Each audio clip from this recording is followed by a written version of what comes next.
लोकतंत्र की जो लड़ाई है विचारधारा से नहीं जाती। कोई भी सामाजिक राजनीतिक लड़ाई विचारधारा से नहीं जाती। अगर हमारे पास विचारधारा की ताकत है तो कोई तलवार हमारा मुकाबला नहीं कर सकता। तो ये विचारधारा की जो तलवार है, इस तलवार से हम कैसे लड़ सकते हैं? हमारी विचारधारा क्या हो कि हम इस तलवार से लोकतंत्र की लड़ाई को लड़ें।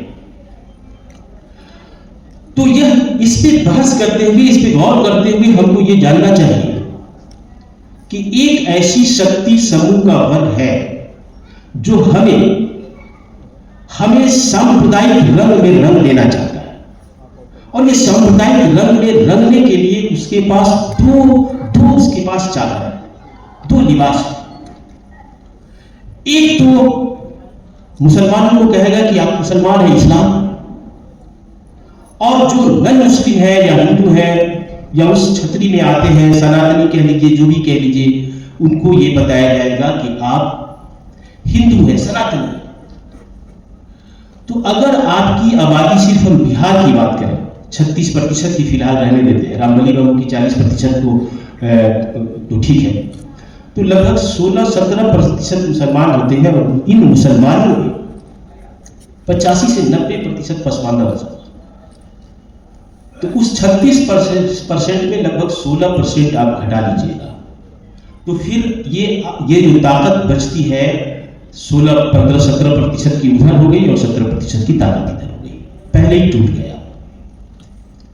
जब आप टूट गए तो फिर आपको आपकी सियासी हिस्सेदारी, आपको आपकी एजुकेशन की हिस्सेदारी नहीं मिलेगी, ये तय।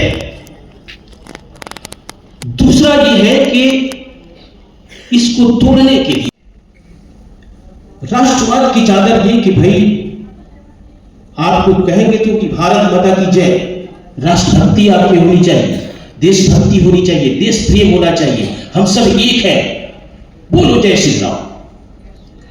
तो अगर राष्ट्रवाद और सांप्रदायिकता को मिश्रण बनाकर एक चादर में लपेट करके सबसे पहले हमें और आपको तोड़ करके हमारी ताकत को आधी कर दी जाती है। जब हमारी ताकत आधी हो जाती है तो फिर इनका काम पूरा हो गया है। आपने देखा कि रामविलास पासवान ने, जिनकी आबादी 6% है, उन्होंने अपने समाज को जिस किसी तरह से एकत्रित किया और एक छोटी सी ताकत बनाई। जो अत्यंत पिछड़े वर्ग में 150 जातियां हैं, वो मुसलमानों की जातियां हों या फिर वो हिंदुओं की जातियां हों। अब जैसे कुछ जातियों का उल्लेख यहां इसकी जरूरी है कि मुसलमानों के यहां धोबी होता है, हिंदुओं में भी धोबी होते हैं, मुसलमानों में हलाल होते हैं, वहां भी होते हैं। तो अगर आप पीछे जाएंगे तो आपका, जैसे कि रामदेव बाबू ने कहा कि डीएनए हमारा एक है, तो हमारा बेटी और रोटी का रिश्ता एक दौर में रहा है, हमारे पुरखों के दौर में एक आंगन एक घर रहा है। धर्म की चादर बदल गई है तो फिर हम अलग हो जाएंगे। लेकिन समस्या हमारा धर्म नहीं है, समस्या हमारी, अगर हम नमाज नहीं पढ़ते हैं 5 वक्त का, तो मेरा अल्लाह ये नहीं कहेगा कि हम तुमको रोटी नहीं देंगे। आप पूजा नहीं करेंगे तो ईश्वर नहीं कहेगा कि भाई तुमने पूजा नहीं की इसलिए तुम्हें हम अच्छे कपड़े नहीं देंगे।